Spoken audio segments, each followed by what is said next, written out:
Welcome to another McLogo video, and this is an iRacing VRS sprint race on the lovely track of Road America in Elkhart Lake, Wisconsin. The track has been built in 1955, I think. It's 4 miles or 6.5 kilometers long and consists of 14 turns. We are jumping right into the actually the beginning lap. It's a full lap that you have to warm up, where everybody tries to save fuel. Kind of funny, and I've managed to do qualify in 3rd place with my Lamborghini Huràcan. We're about to go green here, and it's a little bit unfortunate. Car number 1 is pulling away, and I'm not sure if I am allowed to overtake car 2 before the green lights. So I was slightly lifting to get him in front, and just not to get a penalty, because I did once, I think, the penalty when I started a little bit too early, when someone pulled it away and I was overtaken too early. But maybe it would have been okay. I'm not sure. I still have to check if that's doable. Oh, better safe than sorry. From speed-wise, actually, the 2 guys in front of me were slightly faster or similar. The idea was similar in qualifying. It was just slightly faster, but we were kind of a good margin faster than the other cars behind us. So it was actually good that we could start from the front and just, go our pace, not have to be in traffic, not have to be in danger of having somebody chasing you from start and colliding. And I'm just trying to follow this guy, stay in draft and not to overdrive the car. I'm also I just switched from my CSL Elite to DD2 wheel, which I really love. It's I'm really enjoying to drive it. I mean, the CSL Elite was already really great. Loved how it felt, and this is just a step up. I think I'm able to be more consistent. Just so it feels more consistent. And the first race was 2 days ago, or 1 day ago, I think, with the CSL Elite, and I managed to get a P8, some nice iRating, now up to 1738, and that was car number 1 into this race. So actually I should be kind of in front, or I should be around the front cars with that iRating. And I think from the speed we're quite good in here. The top car, I guess it's must be a Smurf or something. He was just really driving out maybe half a second per lap or even more with a McLaren. So I guess it's somebody that is already more, or has more experience, maybe a second account, as I think there's a 2 after his name. But yeah, anyway, I love the tracks like Road America, this classic American race tracks, where you can you see the nature exit, and it goes up and down, it's bumpy, and it's these classic tracks are just awesome. And it's also not, I think, a track where how do you call it? It's not a track where everybody is getting to the finish. Let's say there are some parts of the track that are quite hard. Just you need to know how to drive them and to consistently do the same, to just safely maneuver them. One part that I'm talking about is the kink, which is coming up, which is kind of a kink in a full speed part, where you have to lift and turn in and go into the throttle again the right time, and it's really, if you want to do it fast, it's kind of on the edge. I love this part, to be honest. Luckily I never had an incident in the 2 races here. I went off track once or twice, as you saw in the first round, but I never spun it or here. So kind of the practice paid out that I did. before, and also the track, watching track guides and stuff, how to maneuver it. And right now it's basically I'm chasing this guy. 1, 2, 3 is kind of set, and that's why we're going to jump ahead. We're making a jump of about 15 minutes. Because there's basically nothing happened, that it was just, you know, kind of lapping, and I was could drive a similar speed as the guy in front. He's maybe a little bit more consistent, and I could drive some single laps sometimes a little bit faster, could catch up again. And anyway, if I was in draft, I was able to follow him. But let's say it was kind of a as it was with the positioning. We were able to put a healthy gap in between to P3 or P4. So I was noticeably faster, or I could lap faster than the guy. So it's kind of safe, and it's kind of like managing the race. And yeah. We're just trying to, you know, to kind of get closer, maybe get into a position, or that was my goal in the race. Get into position, not have P3 pull away.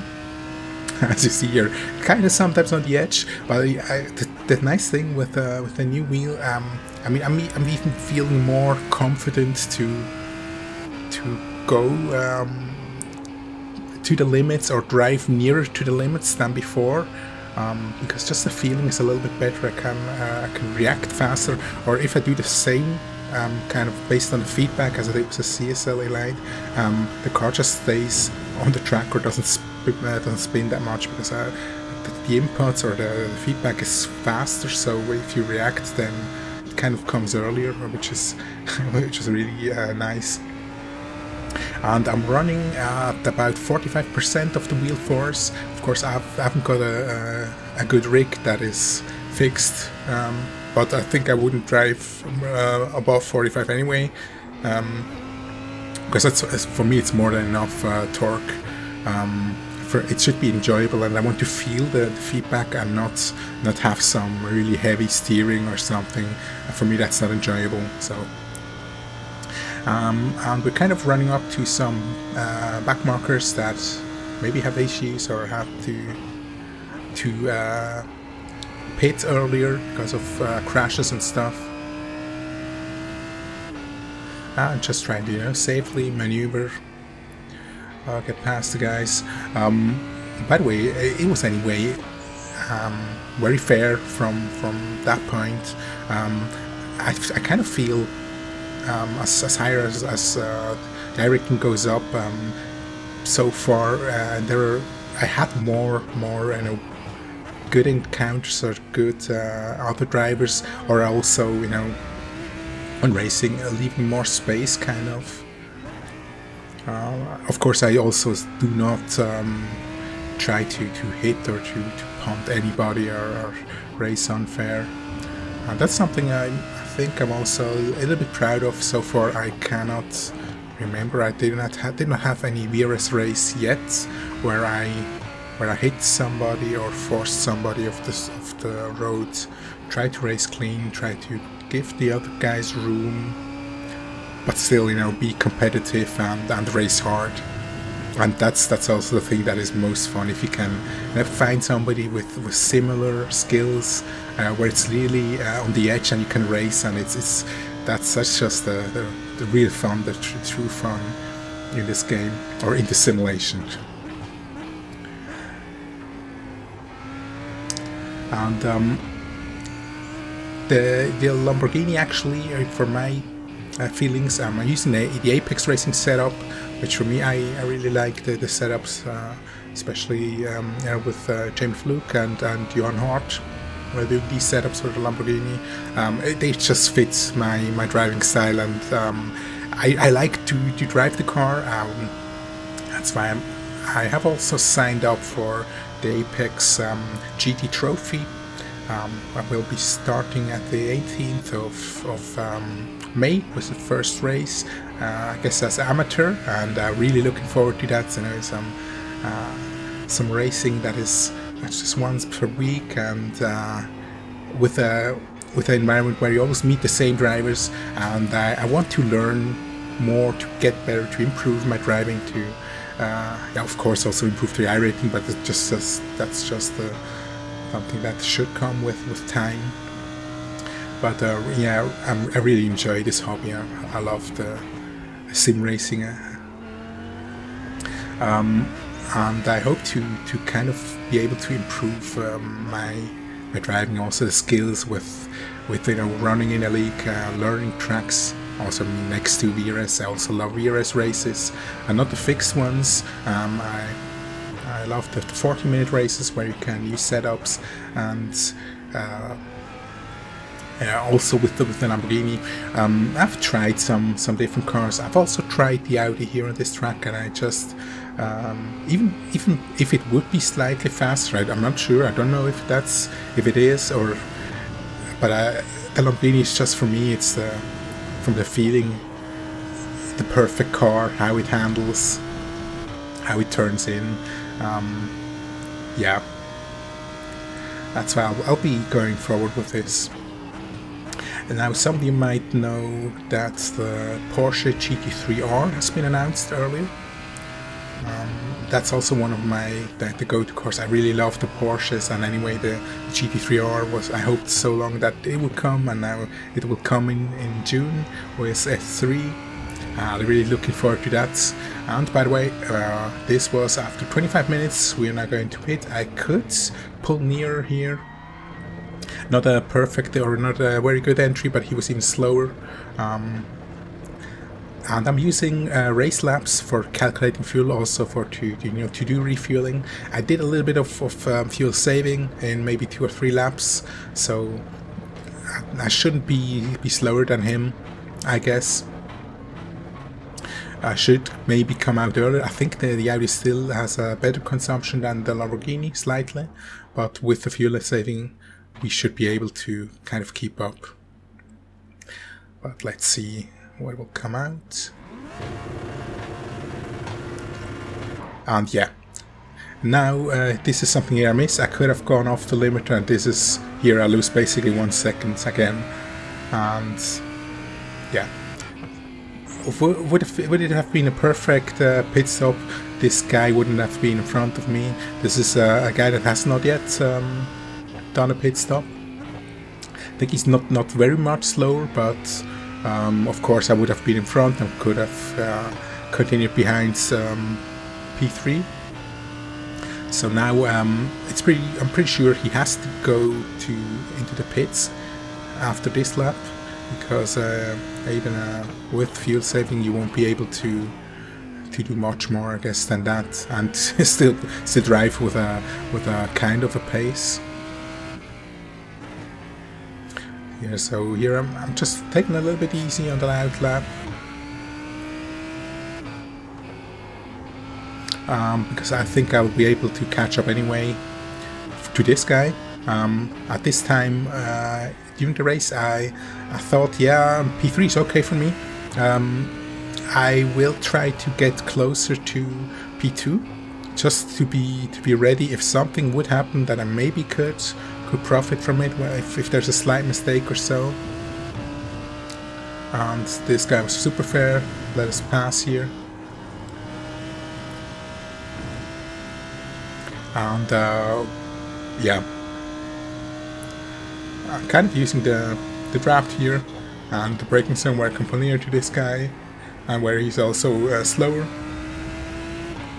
And it's actually kind of nice to see if you race and you run up to guys. There are some sections where they are exactly the same fast or even faster, and there's just some part where not the full track is used, or where they don't drive to maybe to the same extent as you do, and there you can catch up.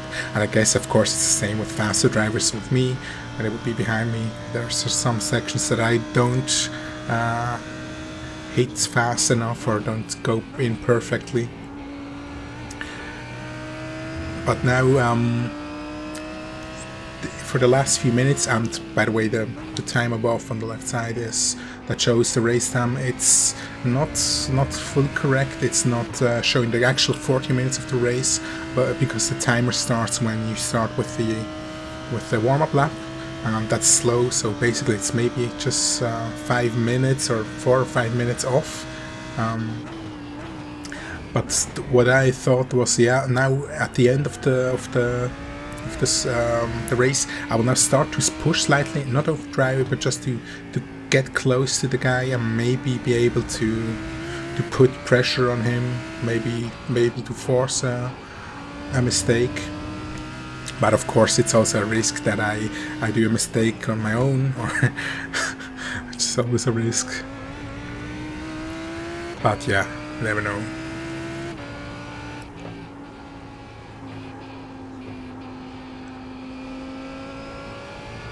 So also with the temperature of 25 degrees, the track is not super fast.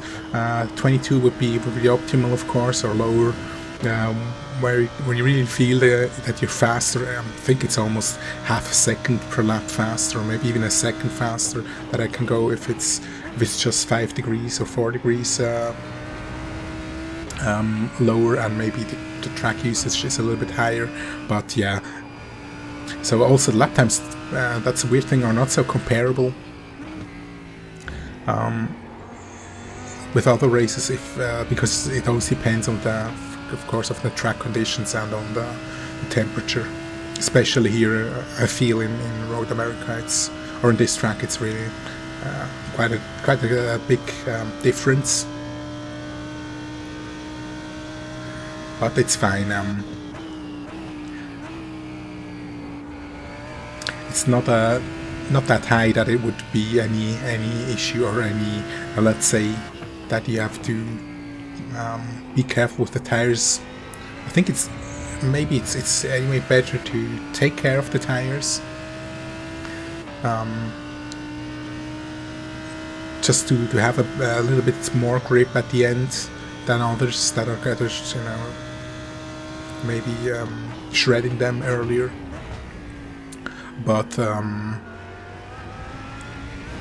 yeah, at these temperatures it won't be a large difference.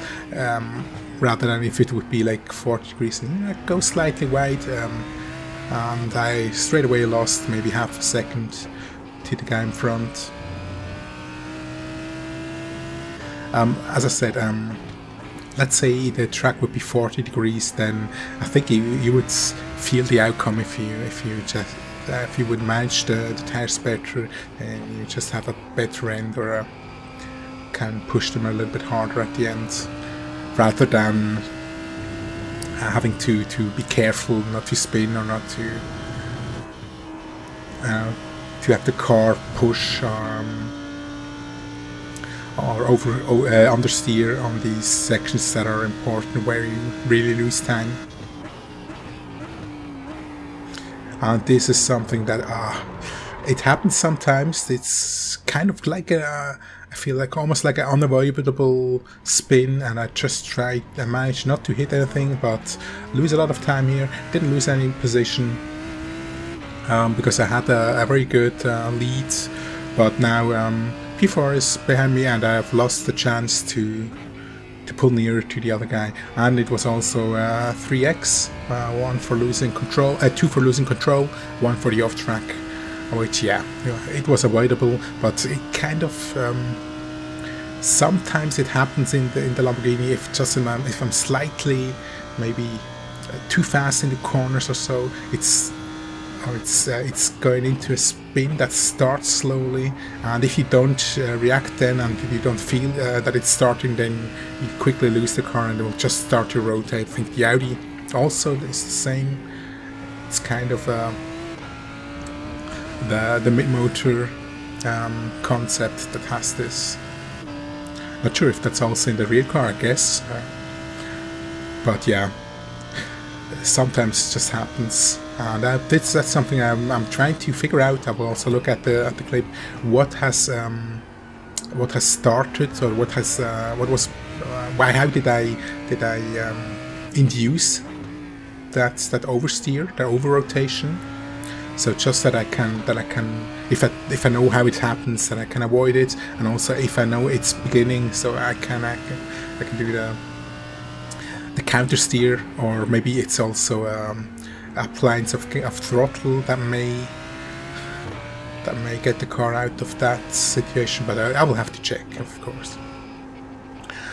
Behind the back marker, I think I'm not even sure. I did flash him just to show him that I would like to pass, and yeah, some guys don't actually don't let you go pass after you have crashed, even if you're in front, which is also actually fair. But this guy was fair. He went to the side. I was much faster through the kink, and he gave me enough room to pass, which is really fair.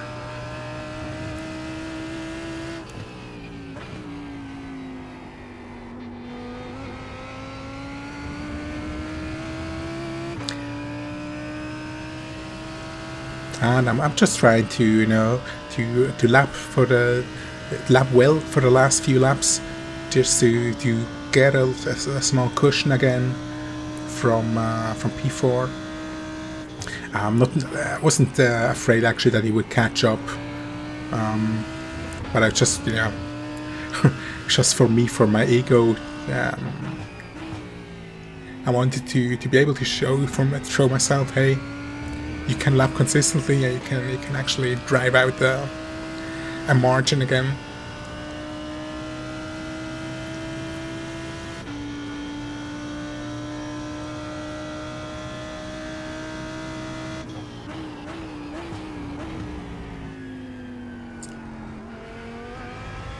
I actually love this corner very much. It's just out of a long high-speed part, but not kind of the same as maybe other full brake zones. It's kind of a bit different to drive. And also here, you know, such situations where you're on the edge and you just need a slight correction or something, or the car does maybe the rear end breaks out a little bit. That is just more manageable with the direct drive. You just feel a little bit more of the car, and the reaction as it's the wheelbase does give you faster, or does give you a quicker response, and your reaction comes earlier then. It's just also it feels better, or it just feels more safe, and I can kind of drive more aggressive or more on the edge, stay on the throttle more, and just do some things that I did not actually, I wasn't able to do before. I'd still stay on track, or still keep the car alive and running, and I think that's the benefit. So yeah, for me, I'm really having fun with it, and I'm happy. So this was the last lap. Got the white flag. I mean, P1, P2 is set. I guess if I'm not doing any mistakes, then this should also be set. I'm not planning to do any mistake.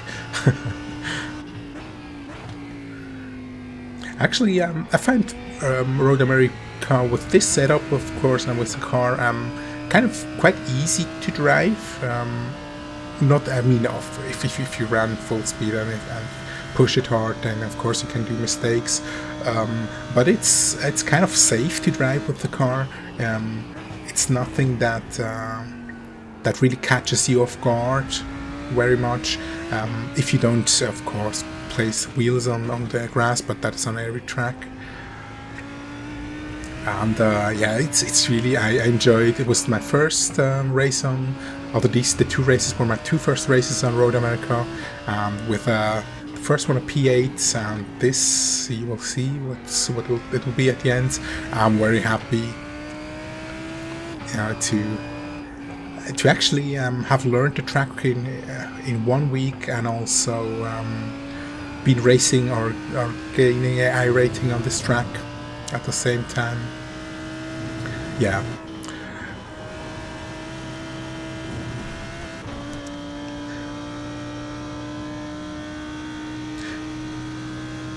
So hopefully this will also be in the VRS Season 3. Certainly will enjoy it, as I love Sebring, I love Road America, really awesome tracks. And we're on the final round, and we catch up to a backmarker kind of, it's Rico Wurl, which is also a streamer, Likiam TV, a German streamer, and also somebody with I'm often in stream. He had a little bit bad luck in this race, I guess he got punted, and we managed to get a P3, and this was strength of field 1643, split 6 out of 9. My car was number 1, guys, at the highest iRating coming into it. Basically, I gained about 80 or 79 iRating, which brought me up to 1838 iRating. Very happy. So thank you very much for watching. Have a great day, stay safe, and bye bye.